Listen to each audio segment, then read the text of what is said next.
In this video, we'll take a look at aerobic and anaerobic respiration. So when muscle first starts to go to work, where is it going to get its ATP?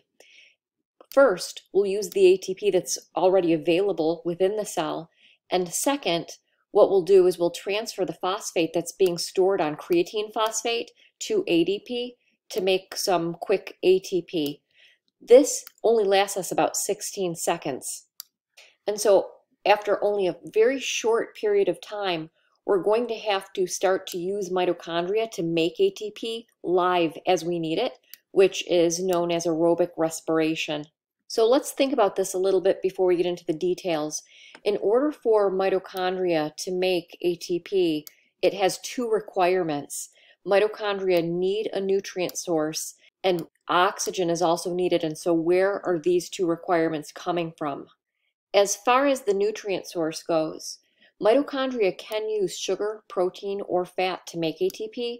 In this video, we're just going to look at sugar. And so that sugar could be delivered to the cells from the blood, from ingested sugar, or it could come from a storage form because skeletal muscle has glycogen, which is glucose in storage, and we can break down that glycogen to be a source of glucose. As far as oxygen, we would rely on oxygen being delivered to the cell from the blood, but we also in skeletal muscle do have a little bit of storage form because of the molecule myoglobin. So myoglobin can bind to oxygen and hold some in storage, and those are the two places where we could get oxygen. So as long as we have a nutrient source, and as long as we have oxygen, then the mitochondria will be able to use those resources to make the molecule ATP. So let's go ahead and take a closer look at that process. Okay, so let's say that over on the left, this is blood moving through the capillary, and then there's a little extracellular fluid or interstitial fluid right outside of the blue plasma membrane. And we're going to say that this is a skeletal muscle cell. And so what we're saying is that oxygen that's being carried by hemoglobin, it's available in the blood, is just going to diffuse into the skeletal muscle cell, and that glucose that is available in the blood in a fed state is going to diffuse out of the blood into the extracellular fluid. And then in order to get into the cell, we need a carrier. Okay, so glucose enters the cell by facilitated diffusion. And once glucose is inside of the cytoplasm of the muscle cell, it's going to have to get broken down by a process called glycolysis in order to get into the mitochondria. Okay, so in order for the glucose to go into the mitochondria, to enter into the mitochondria for aerobic respiration, we need to break this down further. Glucose is a 6-carbon ring structure, and we're going to have to break glucose down into 2 3-carbon structures called pyruvic acid. And pyruvic acid is then going to be able to enter into the mitochondria to undergo Krebs cycle. Glycolysis occurs out here in the cytoplasm, and once glycolysis occurs, then the pyruvic acid can enter into the mitochondria for aerobic respiration. As you can see in this diagram, glycolysis is a biochemical pathway.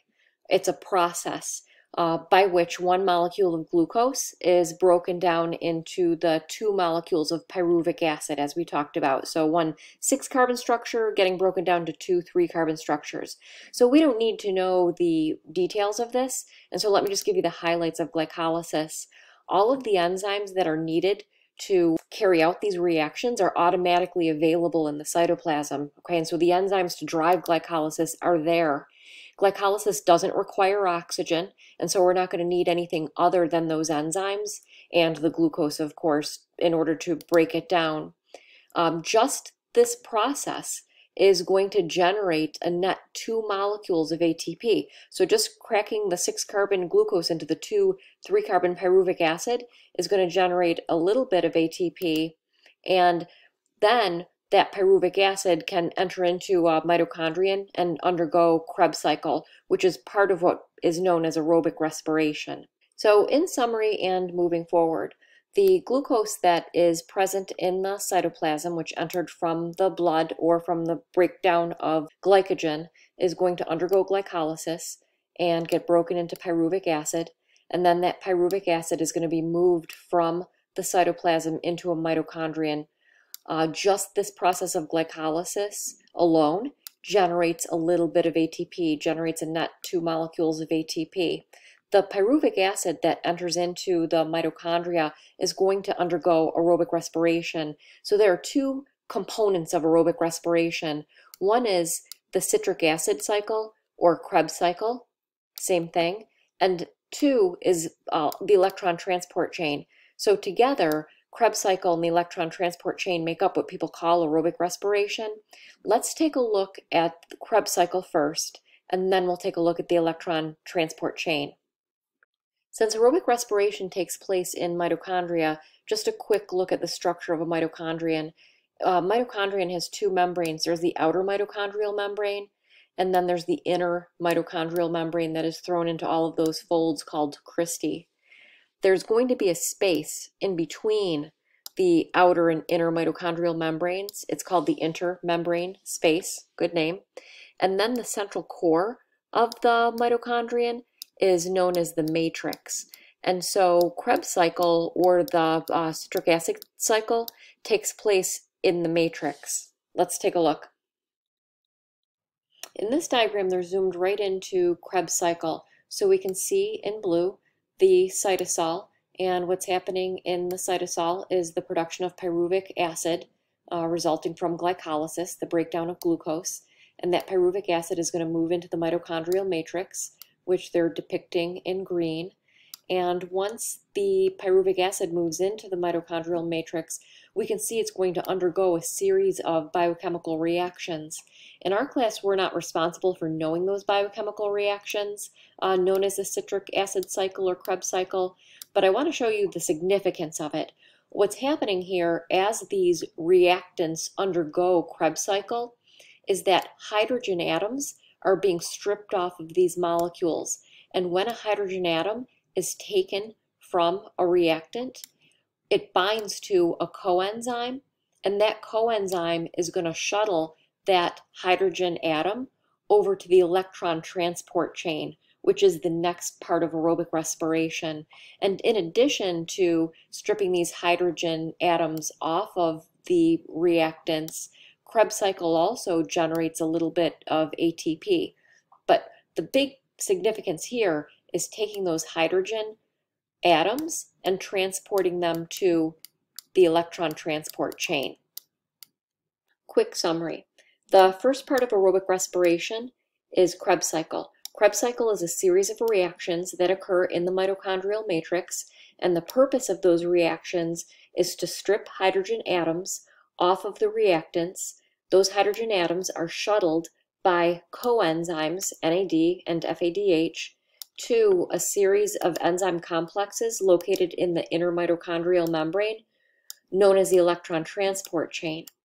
Once these hydrogen atoms are dropped off at the electron transport chain, the electron transport chain makes up the second portion of aerobic respiration, and this is where the majority of ATP is produced. So let's take a closer look at that.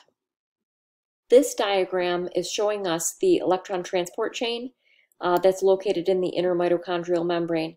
And so here, I'm highlighting in pink the enzyme complexes that make up the electron transport chain. They're located in the IMM in this exact order. And we can also see in this picture the coenzymes that are donating the hydrogen atoms to the chain in two different locations.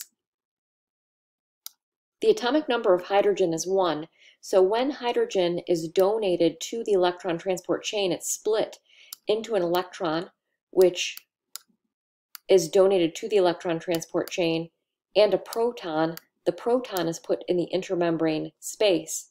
The electrons that are donated to the electron transport chain will travel from one electron carrier to the next in order within this chain, right down until the end of the chain where it's removed by oxygen. Each time the electron moves down this chain, it releases energy. The energy that's released by the electrons moving down the electron transport chain is used to pump protons, or the hydrogen ions, into the intermembrane space. This creates a concentration gradient of hydrogen ions with a high concentration of hydrogen ions in the intermembrane space and a low concentration of hydrogen ions in the mitochondrial matrix. So hydrogen ions will passively diffuse from the intermembrane space into the matrix through a channel called an ATP synthase. And each time that diffusion occurs, it produces an ATP molecule. The production of ATP continues as long as oxygen is available to keep taking the electrons off of the electron transport chain. So recall, oxygen is the final acceptor of electrons off of the electron transport chain.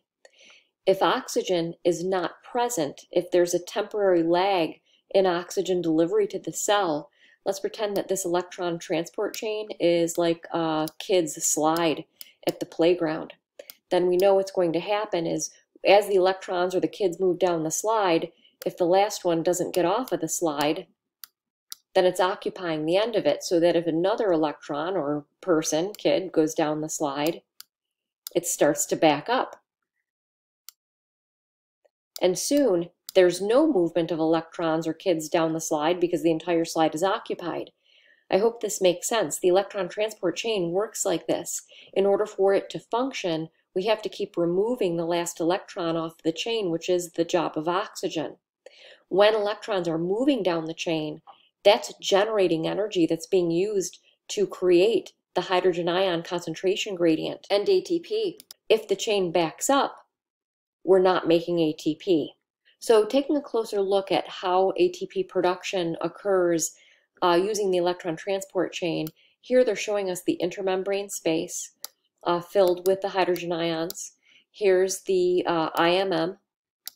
This is where the ATP synthase is located, which they're showing in purple. And as hydrogen passively moves from its area of high concentration into its area of low concentration in the mitochondrial matrix, it passes through the ATP synthase, and that powers the production of ATP.